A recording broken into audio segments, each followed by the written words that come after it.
It's 6 o'clock across North Texas. Broadcasting live and in HD. Fox 4 News starts now. Hello and good evening. We begin with this live picture of breaking news in West Fort Worth. Sky 4 is giving you a live look over a deadly accident. This has shut down part of West Loop 820. This is at White Settlement Road, and it's the southbound side of the highway. Investigators say the red truck hit the dark-colored Chevy from behind. MedStar Ambulance Service says one adult in the car was killed. A child in that car suffered serious injuries.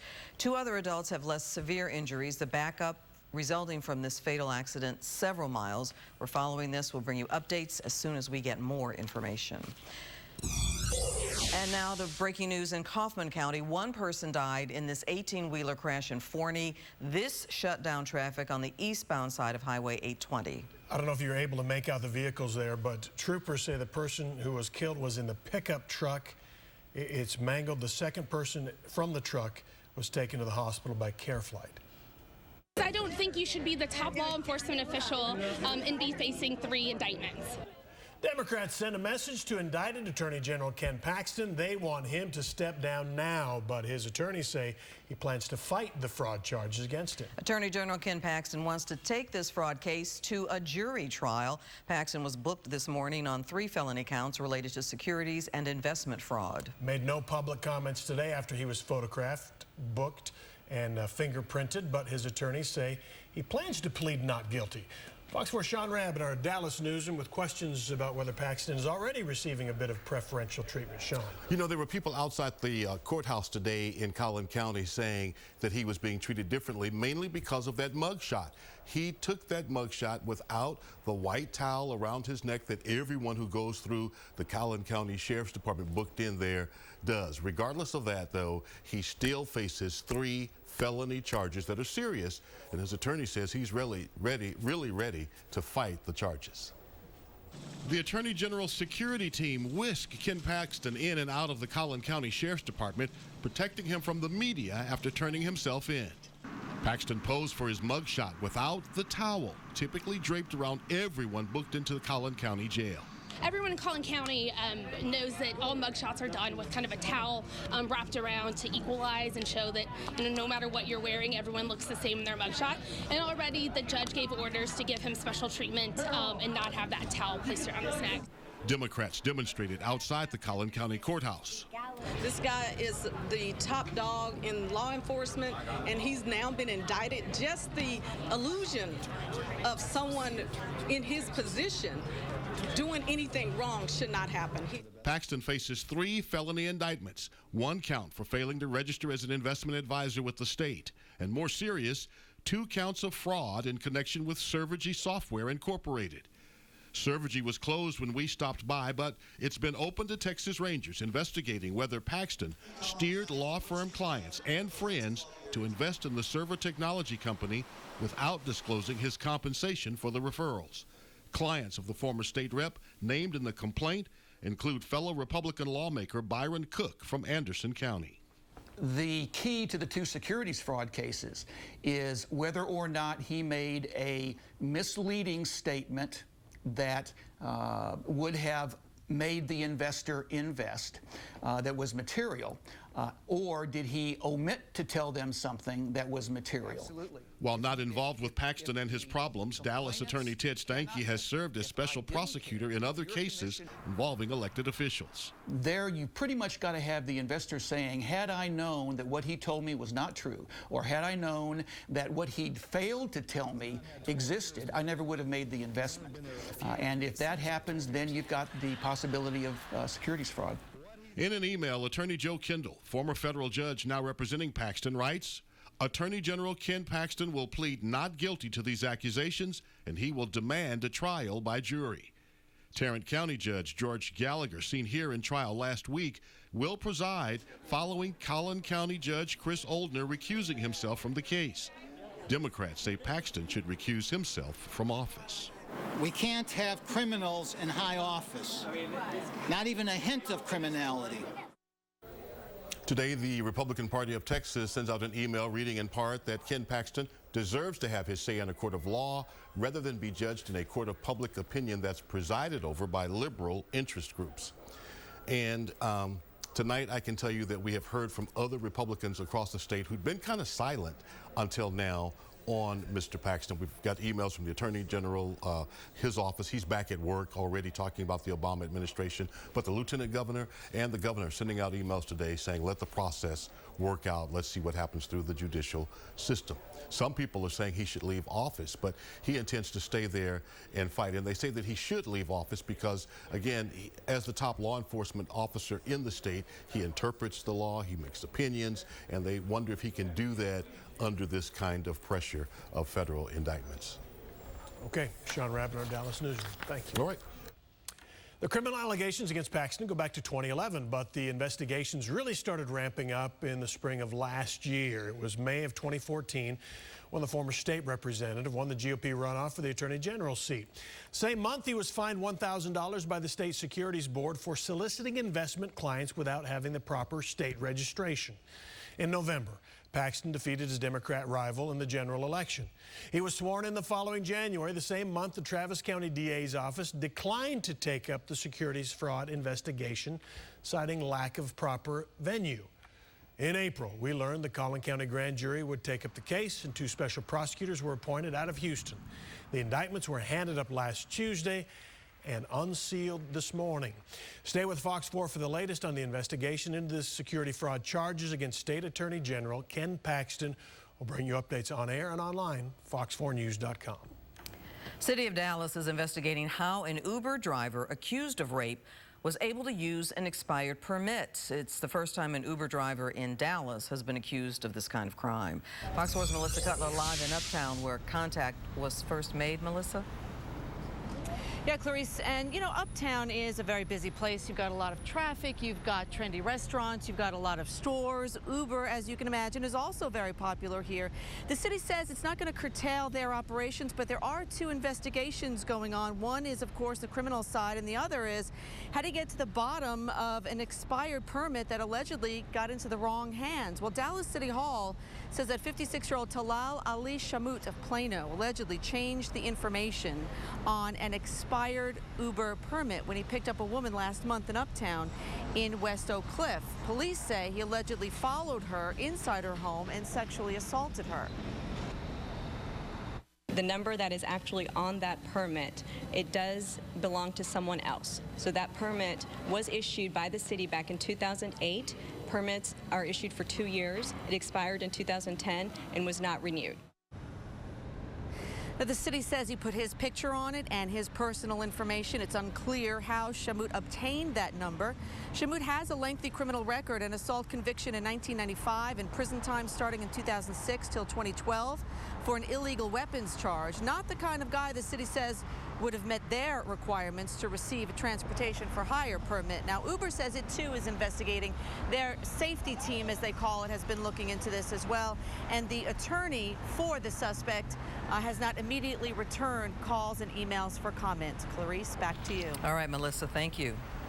The interim police chief of Lancaster ISD, south of Dallas, has been arrested. 47-year-old Raymond Dyson was arrested yesterday on a charge of theft by check, a case that goes back to 2009. Administrators say the theft charge is not connected to his position at the district. Dyson's son told us that his father has bonded out of jail. Newly released body camera video shows a serial killer's encounter with a Benbrook police officer. That officer is tall, so it's kind of difficult to see much of this traffic stop, but you do hear the dialogue between the officer and the suspected serial killer, Neil Falls.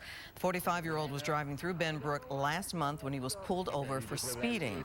Just days after this traffic stop, Falls was shot and killed by an escort in West Virginia, possibly his next victim. In the Benbrook encounter, Falls sounds unsure about his destination, then admits where he is headed. Okay, you still at the same address here in Oregon?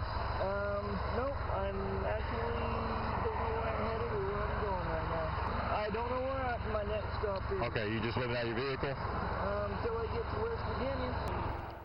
The tan Subaru station wagon with Oregon plates that Falls was driving in Benbrook is the same one police located after he was shot in West Virginia. Inside, police found a so-called kill kit containing a shovel, sledgehammer, bleach, a bulletproof vest, knives, a machete, axes, and trash bags.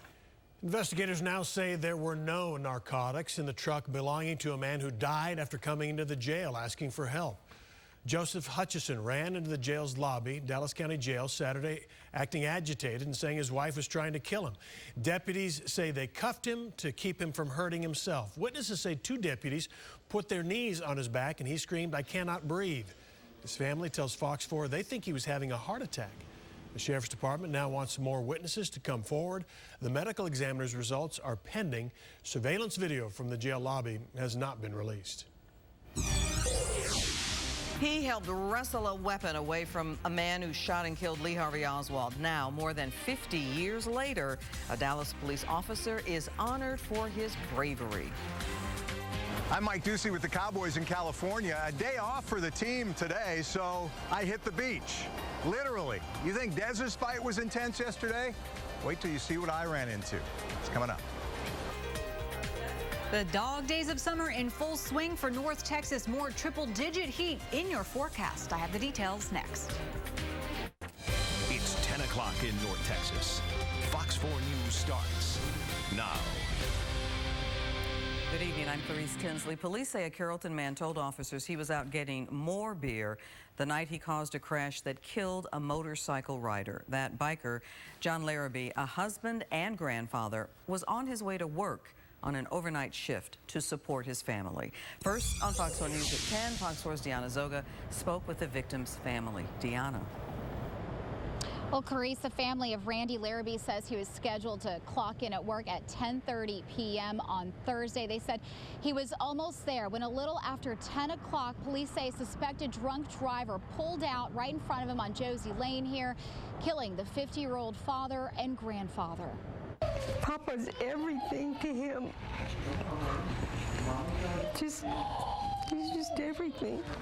To his family, Randy Larrabee was as hands-on as granddads came, changing first diapers. And it took him like 7 minutes. He had a diaper across his face. But he's like, I gotta do it because this is what papas do. And spending time with his wife, daughters, son, and 2 grandchildren. He spent a couple hours with them reading books. He made them dinner. Right up to last Thursday before he got on his motorcycle to ride to work. So I'm so grateful that for my dad, he got to spend his last day with the people that meant the very most to him. And this should not be happening to my dad. On Thursday night, Larrabee was riding south on Josie Lane in Carrollton when police say Michael Kevin Erbert failed to yield, leaving this parking lot in his pickup truck. Officers suspect he was drunk and say Erbert told them he was out to pick up more beer. The collision put Larrabee in intensive care at Parkland, where he died over the weekend. He donated his organs, and so far, his family knows of at least 3 people who've benefited. And they got everything they needed from him so that he could give other people life.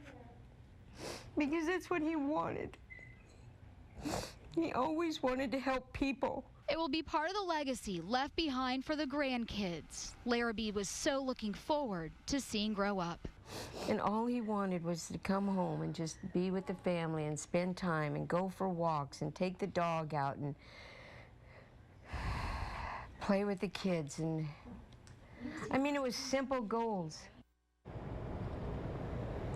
Police say Randy Larrabee wasn't wearing a helmet at the time of the crash. Family speculate maybe he had gotten hot. He commuted about 40 minutes to work every night. As for the suspect, police say they're in the process of upgrading those charges. Initially, Michael Erbert faced intoxication assault charges. They're now saying those charges will likely be intoxication manslaughter. Back to you, Clarice. Thank you, Deanna. At least 2 people died in a pair of violent crashes today.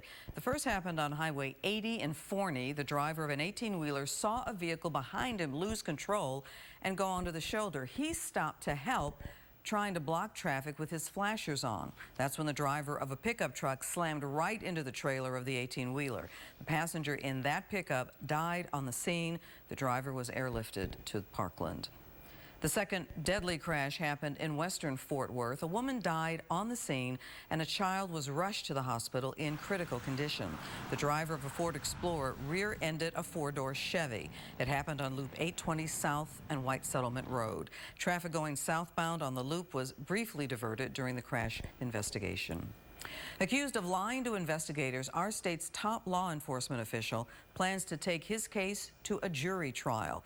This is the mugshot taken after Attorney General Ken Paxton was booked this morning on 3 felony counts related to securities and investment fraud. Fox 4's Richard Ray at the Collin County Courthouse, where the indictments were unsealed this morning. Richard.